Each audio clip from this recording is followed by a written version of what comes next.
દર્શક મિત્રો, આપ જોઈ રહ્યા છો ગુજરાતની એક એવી ચેનલ કે જે તમારા શહેરના પળે પળના સમાચારો તમારા સુધી પહોંચાડે છે. સ્વાગત છે આપનું A1 અભિક્રાઇમ ન્યૂઝમાં. હું છું એન્કર અર્પિતા પટેલ.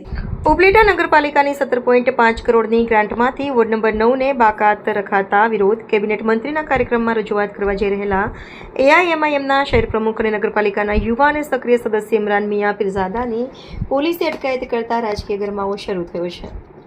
ઉપલેટા નગરપાલિકાના યુવા અને સક્રિય સદસ્ય અને AIMIM પાર્ટીના શહેર પ્રમુખ ઇમરાન મિયા પીરઝાદાની પોલીસ દ્વારા અટકાયત કરવામાં આવી છે. આ અંગે વિડીયોમાં માહિતી આપતા ઇમરાન મિયાએ જણાવ્યું હતું કે સ્થાનિક તંત્ર દ્વારા તેમનો અવાજ દબાવવાના પ્રયાસ રૂપે શુક્રવારે સવારે 11 વાગે તેમની અટકાયત કરવામાં આવી હતી. આ સમગ્ર મામલાનું મૂળ નગરપાલિકાની ગ્રાન્ટ ફાળવણીમાં થયેલો કથિત ભેદભાવ છે.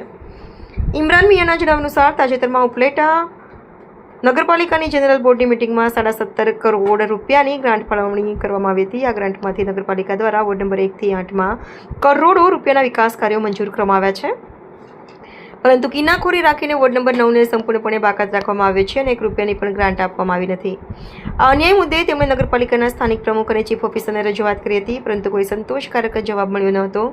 ત્યારબાદ શહેરમાં યોજાનાર એક સરકારી કાર્યક્રમમાં જેમાં ધારાસભ્ય અને કેબિનેટ મંત્રી ઉપસ્થિત રહેવાના હતા, ત્યાં જઈને તેઓ આ અન્યાય સામે અવાજ ઉઠાવવાના હતા. તંત્રને ફૂલ ખુલી જવાની બીકે અને વિરોધ પ્રદર્શનને રોકવા માટે પોલીસે અગાઉથી જ તેમની અટકાયત કરી લીધી હોવાનો તેમણે સ્પષ્ટ આક્ષેપ કર્યો છે. અંતમાં તેમણે દ્રઢતાપૂર્વક જણાવ્યું હતું કે વોર્ડ નંબર 9ની જનતા તેના વિકાસ અને બાળકોના ભવિષ્ય માટે તેમની આ લડત સતત ચાલુ રહેશે. પોલીસ કે તંત્રના ઉપયોગ કરીને કોઈપણ દબાણથી તેઓ ડરશે નહીં કે પછી પાછી પાની કરશે નહીં અને તેમના વોર્ડના લોકો માટે સતત લડતા રહેશે અને તેમના બોર્ડની જનતા માટે પણ તેમને પૂરતું સમર્થન કરી રહી હોવાનું જણાવ્યું છે. રિપોર્ટર ભાવેશ ગોહિલ. હું ઇમરાન મિયા પીરઝાદા, ઉપલેટા નગરપાલિકા વોર્ડ નંબર 9નો સદસ્ય અને AIMIM પાર્ટીના ઉપલેટા શહેર પ્રમુખ. મામલો એવો છે કે તાજેતરમાં ઉપલેટા નગરપાલિકાની જનરલ બોર્ડની અંદરમાં જે 17.5 કરોડની ગ્રાન્ટ ફાળવણી થઈ છે, તેમાં ઉપલેટા નગરપાલિકા દ્વારા 1 થી 8 વોર્ડમાં કરોડો રૂપિયાની ગ્રાન્ટ ફાળવી અને વોર્ડ નંબર 9માં કિન્નાખોરી રાખી વોર્ડ નંબર 9ને બાકાત, મતલબ કે સંપૂર્ણ રીતે બાકાત રાખ્યો, 1 રૂપિયાની પણ ગ્રાન્ટ ના આપી. તે બાબતે જે અન્યાયને મેં ઉજાગર કર્યો અને લોકો સુધી આ અન્યાયને જાહેર કર્યો કે ભાઈ આપણા વિસ્તાર સાથે અન્યાય થઈ રહ્યો છે, તે બાબતે મેં સ્થાનિક પ્રમુખ સાથે, નગરપાલિકાના પ્રમુખ સાથે પણ અનેક સવાલો કર્યા, ચીફ ઓફિસરશ્રીને પણ અનેક સવાલો કર્યા, પણ મને કોઈ યોગ્ય જવાબ ન મળ્યો. તો હાલ તાજેતરમાં નગરપાલિકાના સરકારી પ્રોગ્રામમાં જે અમારા વિસ્તારના ધારાસભ્ય અને સાંસદ સભ્ય શ્રી કેબિનેટ મંત્રી જે આવવાના હતા, ત્યાં હું આ સવાલો પૂછું અને રજૂઆત કરું ને જે તંત્રની પોલ છતી થાય કે ભાઈ વોર્ડ નંબર 9 સાથે આવો અન્યાય શા માટે. જે સાંસદ સભ્ય છે તેના મત વિસ્તારની અંદરમાં ઉપલેટા શહેર આવે છે ને ઉપલેટા શહેરના એક વોર્ડ સાથે આવો ભેદભાવ રાખવામાં આવ્યો છે, એ ખરેખર ગેરરીતિ છે અને એ ભેદભાવ ખરેખર અમાન્ય ગણાય.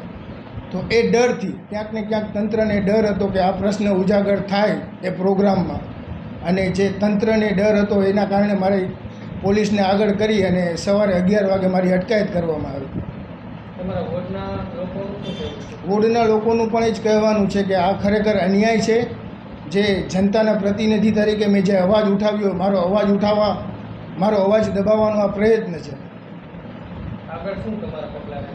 આગળની મારા પગલાં એ જ રહે છે કે ભાઈ કે વોર્ડ નંબર 9 માટે મેં જે લડત કરી છે, મારા વિસ્તારના ડેવલપમેન્ટ કરવા માટે, મારા વિસ્તારના વિકાસ માટે, મારા વિસ્તારના બાળકોના ભવિષ્ય માટે જે અમે લડત લડી રહ્યો છે અન્યાય માટે, એ લડત મારી ચાલુ રહેશે. એમાં કોઈ પણ પ્રકારની પીછેહટ કરવામાં આવશે નહીં. વોર્ડ નંબર 9ની દરેક જનતા મારી સાથે છે અને આગળ જે કોઈ પણ પગલાં લેવા જોશે, જે કોઈ પણ કાર્યવાહી થશે, આગળ જે કોઈ પણ અમારી રણનીતિ હશે, એમાં કોઈ ફેરફાર થશે નહીં. અમે તંત્ર દ્વારા કે પોલીસની બીકથી કે દબાણમાં અમે કોઈ પણ રીતે પીછેહટ કરવા માંગતા નથી.